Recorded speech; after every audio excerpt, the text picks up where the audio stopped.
Welcome to the Breath of Fresh Air Dental Podcast. Whether you're a seasoned practice owner, a new dentist, or an office manager looking to enhance your skills, this podcast is for you.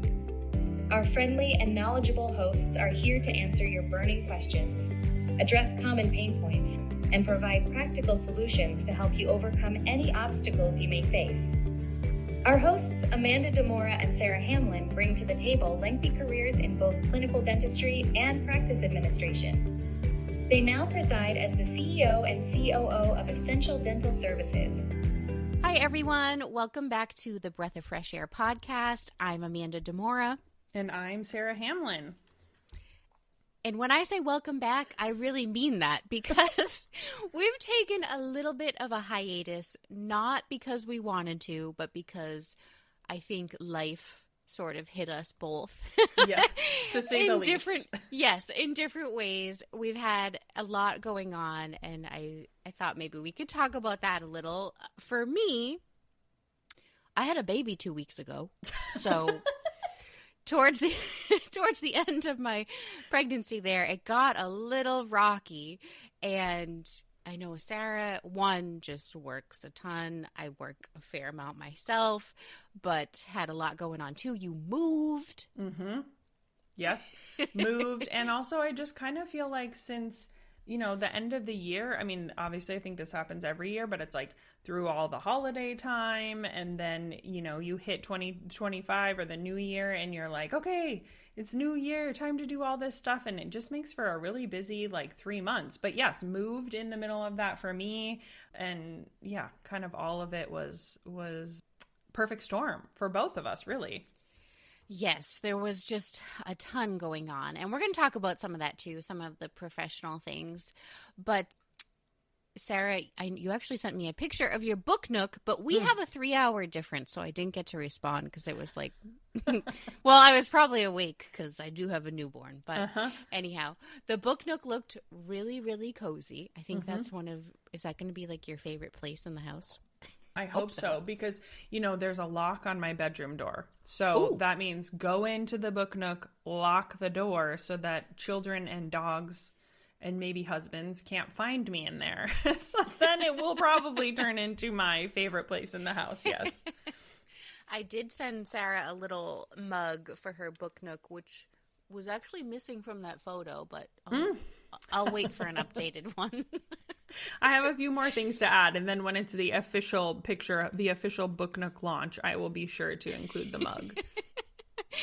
Oh, boy. But yes, so a baby and holidays and all of that stuff, but I do have it on my vision board that we want to get much more regular with recording this year and hopefully bring on some really cool guests and great topics. So that's our plan for 2025. Mm-hmm. And we're hoping, truthfully, that you guys all missed us as much as we missed you. So we're back. All right. So what we wanted to chat a little bit about today was I am not really sure if we've ever dove into this topic. I know it's kind of in the intro of the podcast, but if you're like me, I fast forward over those. So what I wanted to talk about a little bit today. So I started a dental billing company a handful of years ago, Essential Dental Services. And I wanted to kind of give a little bit of a behind the scenes brand story of that and kind of where we're at today. And obviously Sarah is very intertwined in that. But so again, handful of years ago, I started a billing company as a bit of a side hustle. I don't really love that term, but I was a full-time practice manager and I started doing verifications for this teeny tiny office in Ohio. So it was just me. I was doing this kind of night and weekends and things started to take off. I started to get more clients. I was hiring a team to help me and things just kept kind of snowballing. And I started to sit down and think, how do I really want to differentiate from other billing companies? And the one way that I could think of, and I sort of just fell into, was I had a small team that was really talented. They all had years of experience as either practice managers or revenue cycle managers. And I kind of set that as a standard. So a hiring standard was anyone who worked for me had to have at least 7 years experience of either of those two roles. And I felt really good and really comfortable with that fact. And I knew when offices were hiring me and my team, they were really getting the best of the best. And once we grew bigger and bigger, I mean, our talent pool was just amazing. I mean, we had a lot of people with bachelor's degrees, master's degrees, ADOM designations, ADOM Practice Administrator of the Year. I like to boast about that one a lot. and just people who are really passionate about dental billing, always kind of staying on top of trends, always taking classes, keeping their finger on the pulse. So I felt like that was what was really separating us from the pack. People were hiring EDS and just getting true experts. So we kind of kept growing and growing, and eventually I was at an ADOM conference, and that is where I met Sarah. And that kind of started off just literally as pure friendship. But one of the things that I noticed about Sarah right away in becoming friends was she was a practice manager at the time, and I just knew she was like next level, what I like to call next level practice manager. And I really wanted her to work for me, but I was like, she's kind of a little overqualified to be doing verifications. And I just didn't dare ask. And then one day she did offer if I ever needed any help, she would be happy to help. So I was like, this is amazing. And she took on a practice who's actually still a client, and this was years ago. And from there, you know, I felt like she was, again, a little overqualified for that. And I mean that in a really good way. And as time went on, I kind of realized I needed to step out of the driver's seat of like daily operations, and I really needed someone else to take that over. And there was just nobody better suited to do that than Sarah.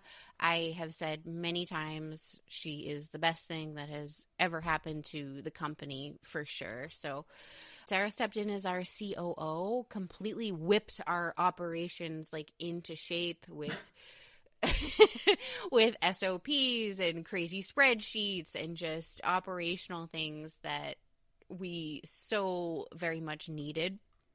And it was just amazing. It really was. Anything you want to say about? Yeah, no, I mean, no, yes, no. It just was like, I think back on it now and I'm like, you know, we're almost like creeping up now on like the 2-year mark of like all of that happening. And it's been such a whirlwind like time.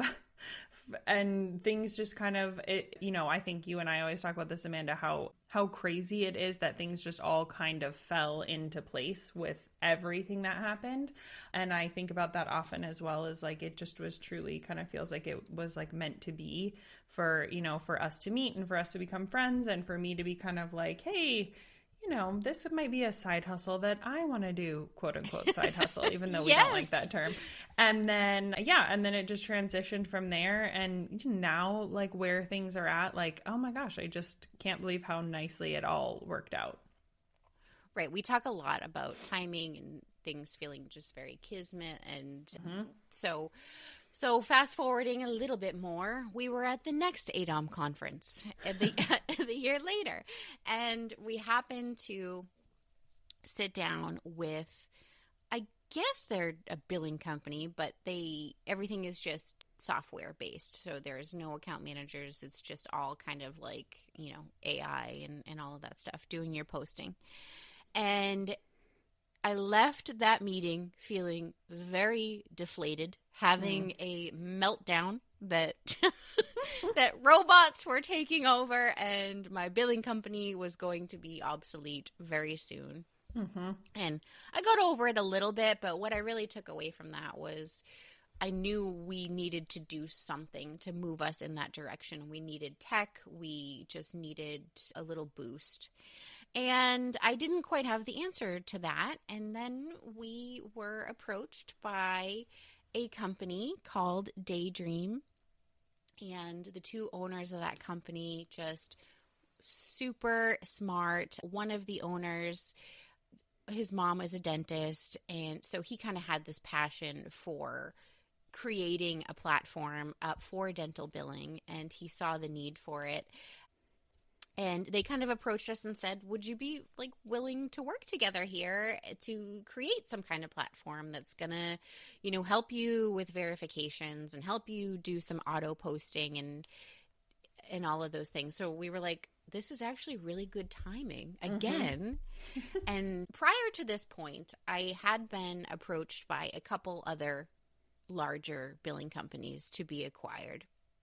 And although the amounts of money and the things that they were offering sounded great and would have meant a lot to my family, I did not feel good about selling to those companies because, one, a lot of my account managers who worked for me and a lot of my clients had come from those companies. And I just knew my clients meant a lot to me, but the team meant a lot more to me. And I wanted to know that they would be taken care of. And I just didn't feel good about it. So no amount of money was going to convince me to sell to these companies. And when the owners of DayDream came along, it felt much, much better. They had compassion, humility. You know, I just knew that they would take great care of my team and my clients. And so we worked together for quite a while. How long was it? Like a few months or 6 months? And then the conversation came up about them actually, you know, acquiring the company. And I thought, like, you know, this is a great point for me to hand the reins over to someone else who is going to be able to do the things that I really wanted to do but didn't have in my wheelhouse. This company is going to be able to better serve my clients and take them into the future of dental billing with the combination of the tech platform that they were building out and the amazing account managers with all this experience and accolades and certifications and all that stuff that they have. I felt like those two combinations was like this unstoppable force. And I felt really, really good about this acquisition. So that's what happened. EDS was acquired by DayDream last July officially.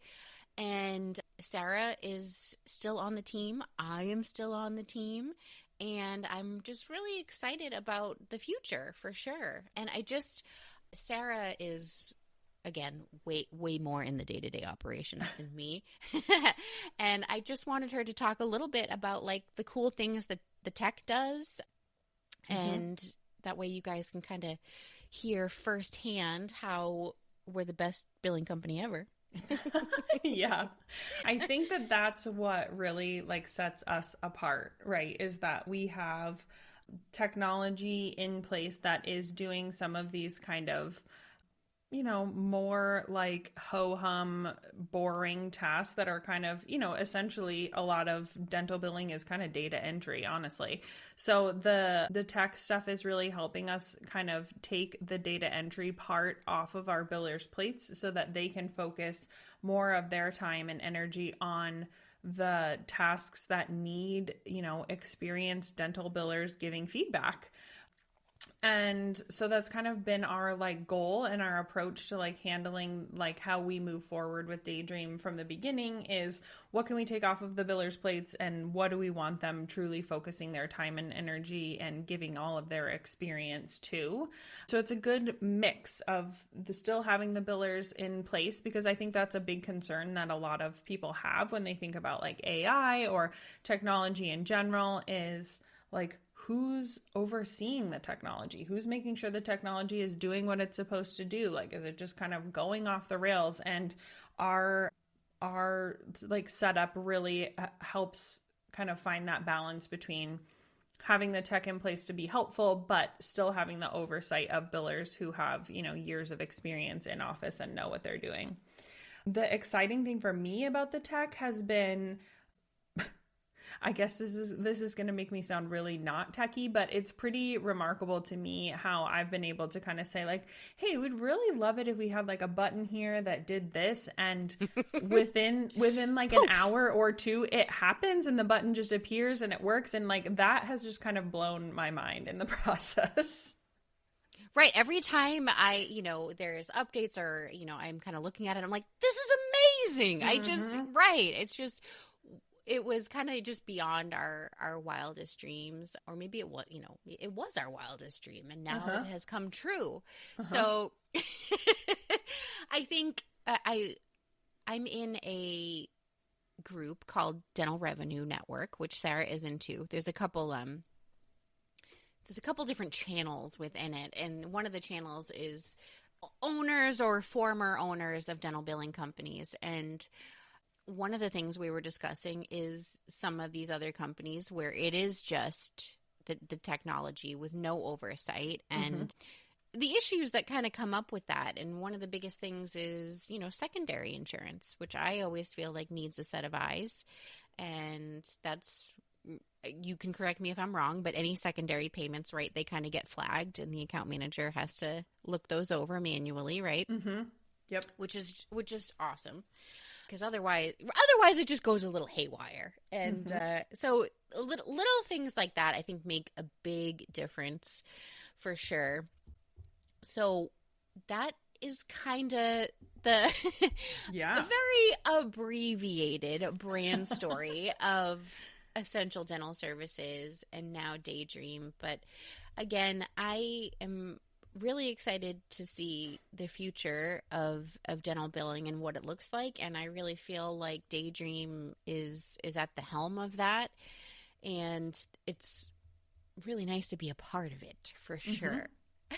Yeah, it's fun to be on fun and exciting to be like on this side of like, I don't want to say, I don't want to get dramatic with it. Like the fun and on this side of the future and being, riding the wave of these kinds of things on this side it's just a unique experience for me, obviously, that I haven't ever been a part of anything like this before. So I'm really excited for us to keep moving forward with DayDream and see like what kind of a splash we can make, in the dental billing industry, but also in the dental industry, as a whole. I think once we get a few more things put together, everyone's going to be pretty amazed at what we have going.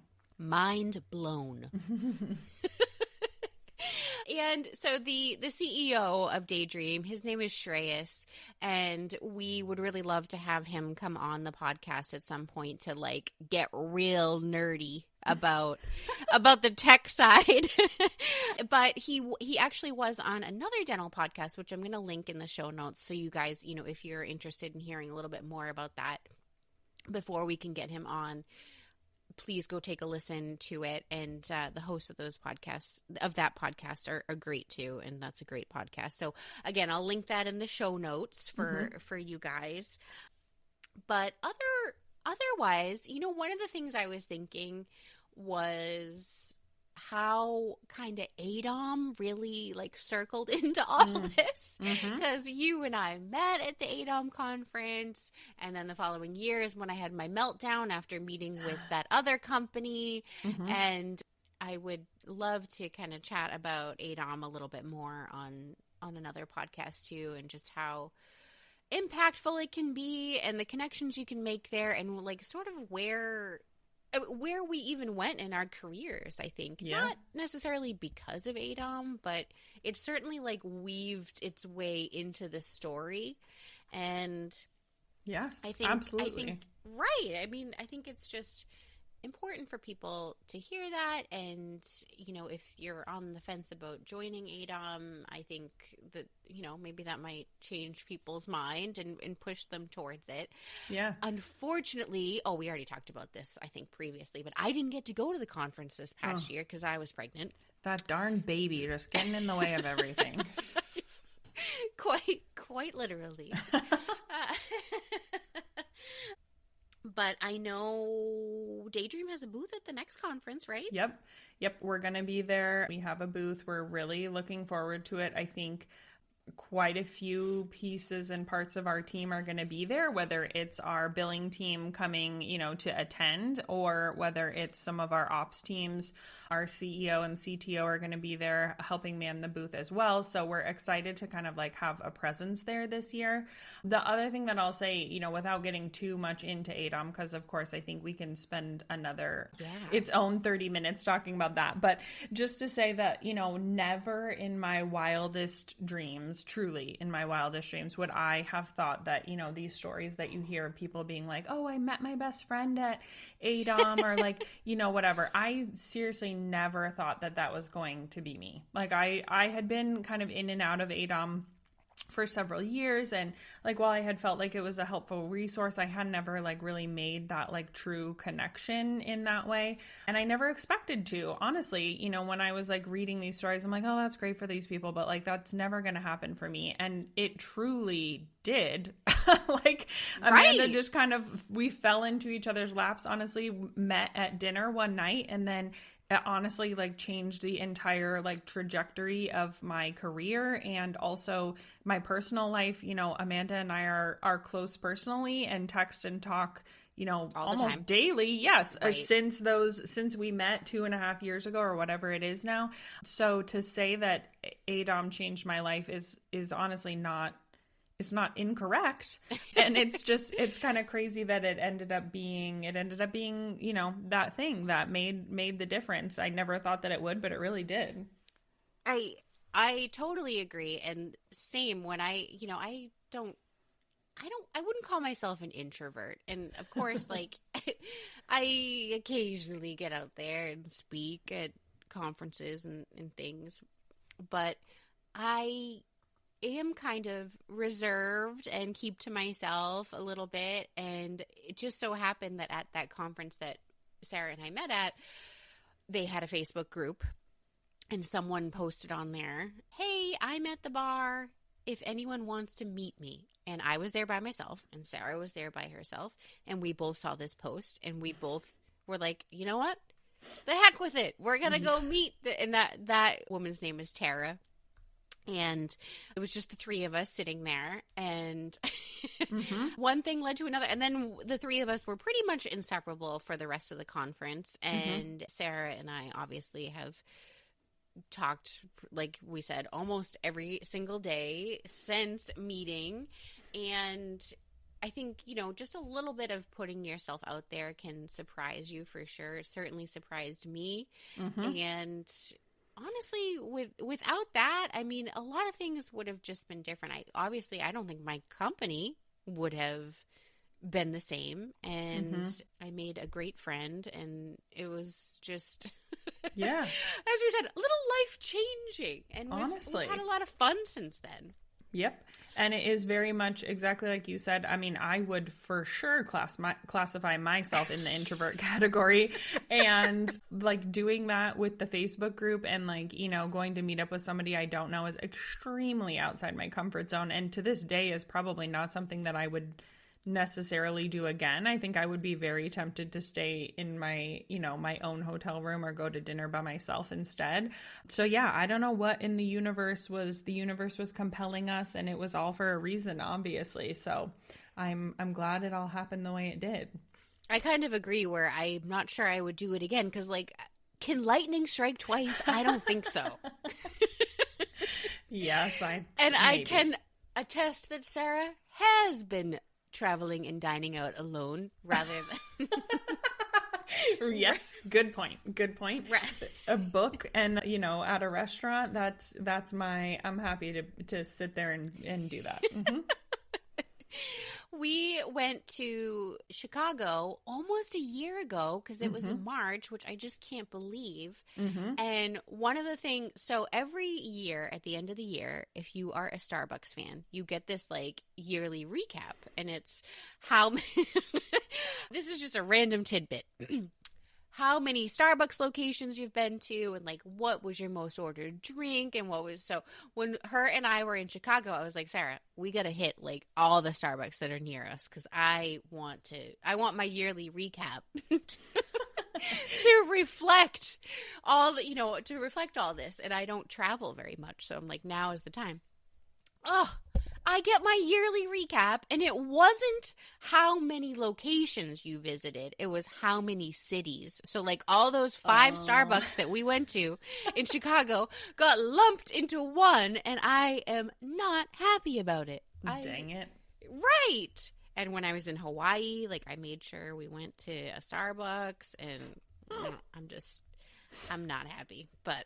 You need to run that complaint by Starbucks for this year's yearly thing. I know, which we're trying to decide what that should be. I have something in mind, but I don't want to speak it out loud yet. We'll see how I'm feeling as, when I don't have a 2-week-old and she can at least hold her head up. She'll get there soon. She is very small. She was, a little over 5 pounds, and my husband is just totally at a loss. He's like, she's just so little. I need you to do all the delicate things, like give her a bath and all of that stuff. It's kind of amazing. Yes. Oh, the joys and also like struggles of newborn life. It's like such a catch-22. Amazing and terrifying and horrible, like all at the same time. I know. I'm trying to like really just practice a lot of like mindfulness. I'm just really grateful that I was able to, have a healthy pregnancy, have a healthy baby, all of those things. But, when your sleep is compromised and you really depend on your good 9 hours every night, your mind can start going places you don't want it to, and you can start being pretty cranky. But last night we were in a little bit of a better stretch, so today I'm feeling good. Woohoo! She took it easy on you last night because she knew you had to record today. I think so. And another thing my husband says all the time, he's like, imagine if there were 2, which Sarah obviously has experience with because she has twins, and I really don't know how people do that for sure. Like, was it just like you and your husband just each had one and then like that was it? Yes. I will absolutely give all credit to my husband in this regard. Like it was hard, and the only thing that made it easier is having like a really great partner like helping me through. But we always woke both of them up for every feeding. So like if one of them woke up and was hungry, we would just wake up the other one and do the whole routine with both of them, whether one woke up or not. Because if you don't, then you're in this constant cycle of like one wakes up, someone's you put them always back. up. Yep, exactly. So we were just always waking both of them up. And also, too, like a little bit of a silver lining for us is that they spent about a month in the NICU after they were born because they arrived pretty early.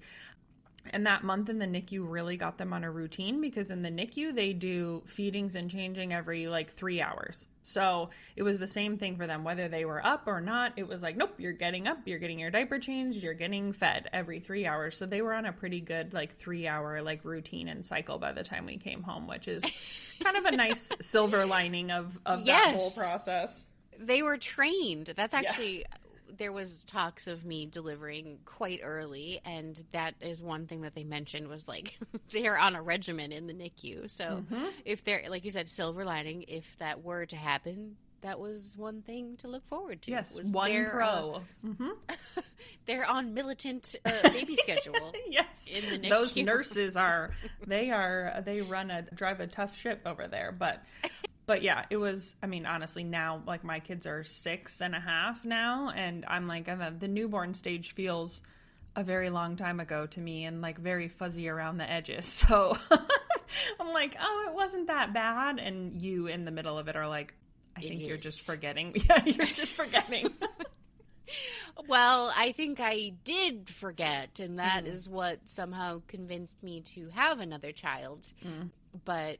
it's me. I mean, my son's 3, and can't believe how much I forgot. Like, my husband and I just were like, what did we do with this? And like, we just don't remember any of that stuff. It's just all a blur, but we're right back in it, I guess. Mm-hmm. You know, that's what my therapist has told me that before. She said that she truly thinks, or it has been proven somewhere or something, that that's part of, you know, like it's an evolutionary thing that happens to moms, is like it makes us forget. We have like amnesia about all of these things, about being pregnant and also about like the newborn phase. So that's why, like, after I had a horrible pregnancy, could not stand being pregnant, was so excited to get those kids out. And within like 30 minutes of them being born, I distinctly remember I said to my husband, like, that really wasn't that bad. Like, maybe we could have more kids. And according to my therapist, like, that's a thing that happens so that moms like trick themselves into having more kids. Like, it's, you know, biologically we're created to move the species forward. So we have to forget all the crappy parts. I guess so. Same. I had a really horrible first pregnancy. For some reason, though, I was like, oh, maybe I just want to experience that one more time in life. And then I had a not good second pregnancy either. So I'm like, why did I want to do this again? I don't know why I thought it would be different, because I'm 3 years older. I don't think it was getting any easier. Yes, but look at the outcome now. It's all worth it, kind of. All right, I want to circle back to one more thing in dental, and that is, I briefly mentioned Dental Revenue Network, and I want to link to that below for any of our dental billers who are listening. This is a really awesome membership. And it was started by Teresa Duncan. If you don't know who that is, perhaps look her up. But she is just, you know, the queen of dental insurance. And basically what the membership is, I mean, it's so much. We have various meetings and webinars, and there is a ton of resources in there. She's always, you know, combing the sources that I'm like, how does she find these sources of, you know, how we should be doing things and legalities and all of that stuff. And she posts those in there. It's also a great space to chat with other people, other billers in the community, and things like that. It's just a very, very much needed space. And I do remember a while back, Sarah and I were like interested in starting something like this.